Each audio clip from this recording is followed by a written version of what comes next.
Hello. हा बोल ना. अरे भाई कुठं आहे? किती वेळ झाला मी तुझी इथं बागेत वाट पाहतोय. अरे बाप, थांब निघतो लगेच. येतो 10 मिनिटात येतो. लवकर ये. हो चालेल.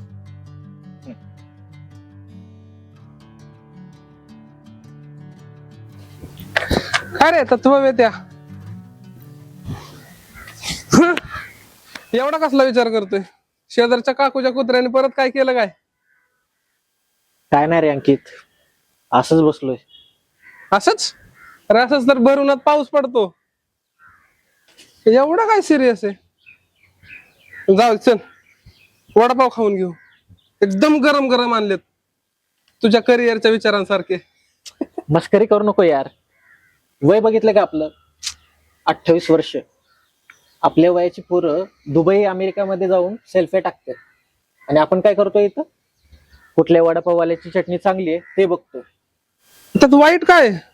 भाई वडापावच्या चटणीचा दर्जा ठरवणं ती पण एक कला आहे. आणि त्या दुबई अमेरिकेचं काय घेऊन बसलाय? त्यांच्या नशिबात आहे का वडापाव? भाई आपण भाग्यवान आहोत, आपल्या नशिबात वडापाव आहे. कधी कधी असं वाटतं ना रे, घरच्यांच्या अपेक्षा, स्वतःची स्वप्न आणि या स्पर्धांची धावपळ यामध्ये आपली गाडी कुठं अडली काय कळतच नाही. असं वाटतंय नुसतं धावतोय, कुठं पोहोचण्याचा पत्ताच नाही. होय भाई, काय झालंय नक्की? घरचे काय बोललेत का? आईचा फोन आला होता यार. बाबांची तब्येत आता पूर्वीसारखी नाहीये. त्यांना असं वाटतं की मी सेटल व्हावं, लग्न करावं, चांगल्या मार्गी लागावं. पण एवढ्या पगारात माझं जेमतेम चाललंय. वय वर्ष 28. 1 रुपया जरी खर्च करायचा म्हटलं ना तर विचार करावा लागतो. थकलोय रे मी आता या स्ट्रगलला. होय भाई, एवढा नको टेन्शन घेऊ. बाग बंद झाली, चल बाहेर जाऊन बोलू. हे बघ भाई, आपल्याला असं वाटतं की आपण एकटेच मागे आहोत, पण असं काही नसतं. एकदा त्या अमेरिकेतला आहे ना, त्याला जाऊन विचार, तो तिथं किती एकटा पडलाय. काय नाही रे, प्रत्येकाची लढाई वेगळी असते. शेवटी आपले कष्टच आपल्याला साथ देतात. अरे पण लोक काय म्हणतील? लोकांचं काय रे, वडापाव मध्ये सोडा जास्त झाला तरी पण लोक नावच ठेवतात. तुझे प्रयत्न प्रामाणिक आहेत ना, बस. कोणाला यश लवकर मिळतं, कोणाला उशिरा.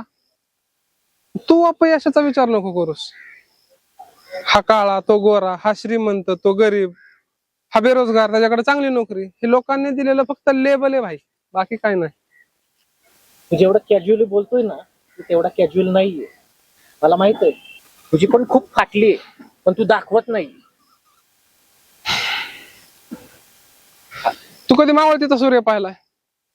मावळताना सुद्धा तू स्वतःच्या संघर्षाची गोष्ट सांगत असतो. हा, थोडा अंधारात आहोत आपण, पण याचा अर्थ असा नाही ना की आपला सूर्यच नाही उगवणार. कष्ट नाही करायचे सोडायचे भाई. तू तर वाघ आहे भाई. हा, थोडा डाएट वर आहे सध्या. तू आणि तुझी चेष्टा संपणार नाही ना कधी? चेष्टा संपली की जगणं संपलं मित्रा. चल आता वडापाव खाऊ. वडापाव खाऊ आणि जिद्दीने कामाला लागू. मी हाय रे तुझ्या सोबत. टेन्शन नाही लेने का रे. बघ भाई, इथं सुद्धा आपला गोंधळ आहे. आपले कष्ट प्रामाणिक आहेत भाई. वडापाव छान आहे रे. असणारच, तुझ्याच पैशांचा आहे. तू त्या माझ्या वॉलेट मध्ये पैसे घेतले तू.